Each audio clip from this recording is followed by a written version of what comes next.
Hello again, guys. Welcome back to my channel. Got a trick for you today called the Aptitude Test. Now, in this trick, the spectator is going to be completing what's called an aptitude test. And if you're not familiar, an aptitude test is a series of questions or an evaluation that kind of determines what your skills are, what your preferences are, what you're good at. They use aptitude tests a lot in high school to determine what types of careers the students might be well suited for. And so in this trick, you, the spectator, are going to take an aptitude test. Now, it's only 5 questions, and they're all multiple choice, A, B, C, D, or E. And all the questions are related to if you were a professional magician.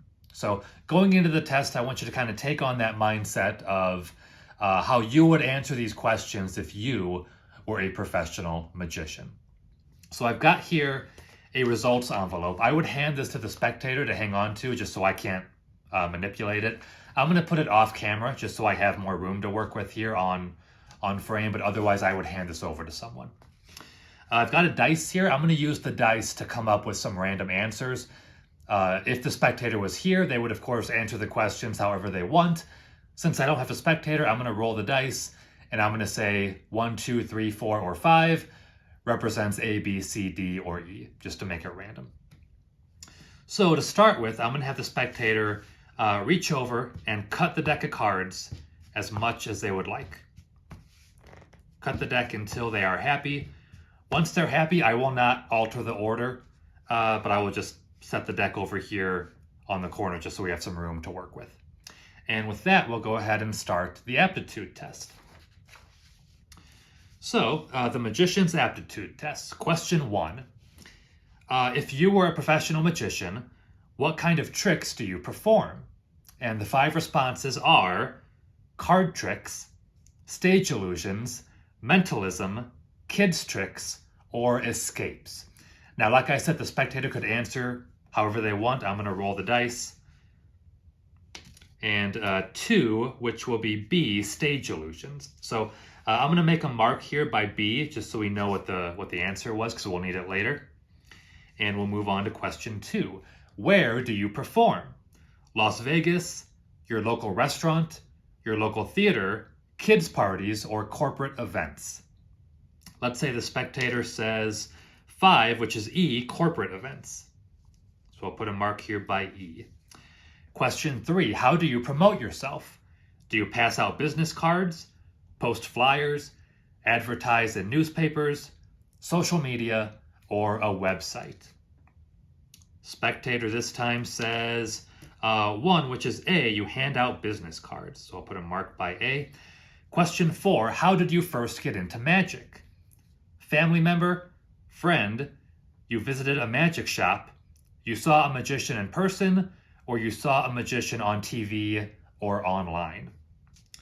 Let's say the spectator for this question says 1, again, which is A, a family member. And finally, question 5, which magician do you admire most? David Copperfield, David Blaine, Jen Kramer, Shin Lim, or Penn and Teller? Roll the dice here. Spectator says, that went off camera there, but it was a 5, Penn and Teller. So we'll put a mark here by E, Penn and Teller. So we have our 5 random responses. B, E, A, and E. Again, completely random, freely selected responses by the spectator. Now I'm going to flip this over, and you'll see on the back there's a scoring system. It says A answers are worth 3 points, B is 4 points, C is 5 points, D is 6 points, and E is 7 points. Now, if we take those numbers and we look at our 5 responses, we can do some addition and get a grand total. So I'm going to do that here with our 5 responses. So B, I said, was 4 points.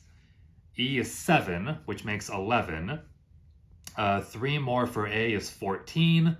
Another 3 for A is 17, and 7 more for E is 24. So our grand total is 24 based on the spectator's responses. Now I'm going to take the deck of cards here, just spread them out, and we're going to count down to the spectator's total. in this case 24. Now keep in mind, if you had given me different answers, we might have a lower total than 24, we might have a higher total than 24, but we'll count down to the spectator's number.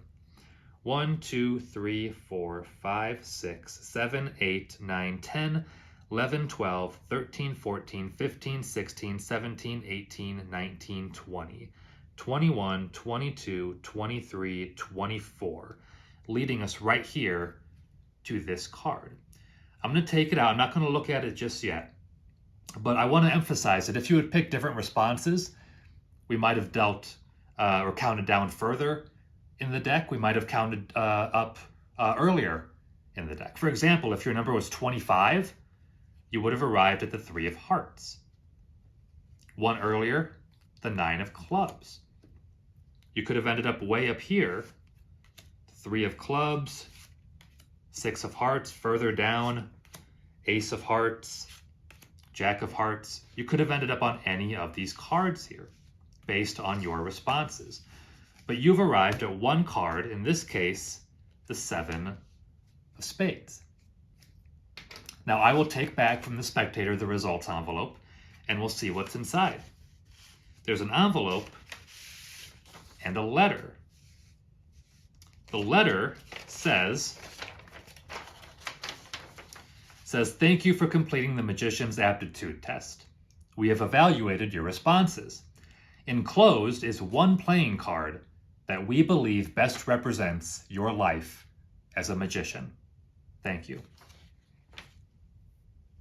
We have one envelope in here. If we open it up, there is one playing card inside, nothing else inside.